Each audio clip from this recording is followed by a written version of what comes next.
اور طلب، وہ طلب انسانی ضرورت بھی ہے، ایک طلب ہوتی ہے مجھ سے پیار کیا جائے، میں چاہا جاؤں۔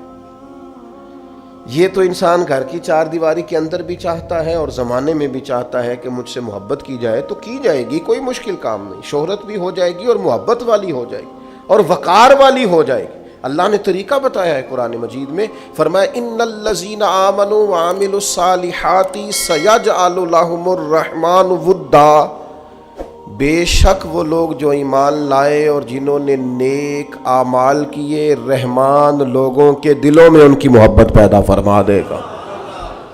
آپ پیارے ہو جائیں گے، لوگ آپ سے محبت کریں گے۔ لیکن اگر آپ یہ چاہیں کہ میں اللہ کا نافرمان رہوں اور لوگ میرے فرما بردار رہیں، یہ کیسے ہو سکتا ہے؟ تو ممکن ہی نہیں ہے نا میرے عزیز۔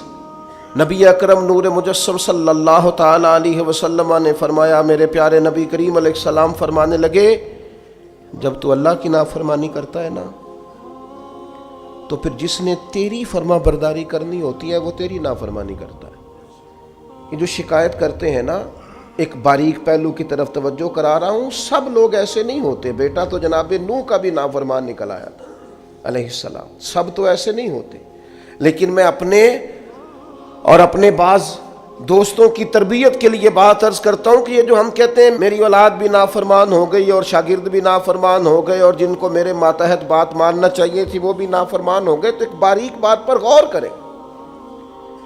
کریم محبوب علیہ السلام فرماتے ہیں، جب تو اللہ کا نافرمان ہے تو پھر جنہوں نے تیری فرما برداری کرنی تھی وہ تیرے نافرمان ہو گئے۔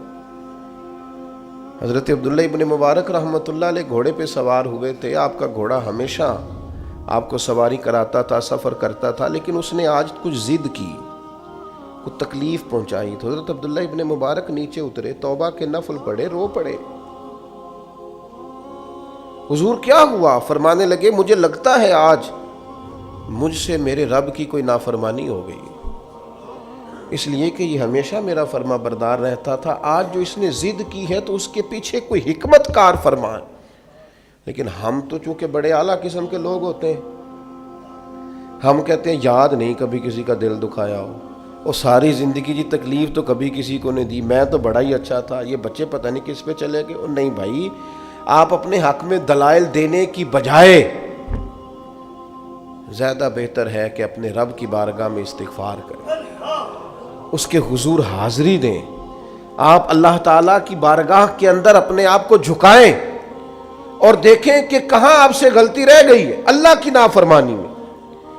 جو ہم کسی طرف چلے جاتے ہیں نا، جی میری تربیت میں کیا کمی رہ گئی، بھی آپ کی تربیت ٹھیک ہے، آپ نے رزق حلال کمایا وہ ٹھیک ہے، لیکن کسی جگہ آپ نے رب کی نافرمانی کی جس کا نتیجہ اس صورت میں سامنے آیا۔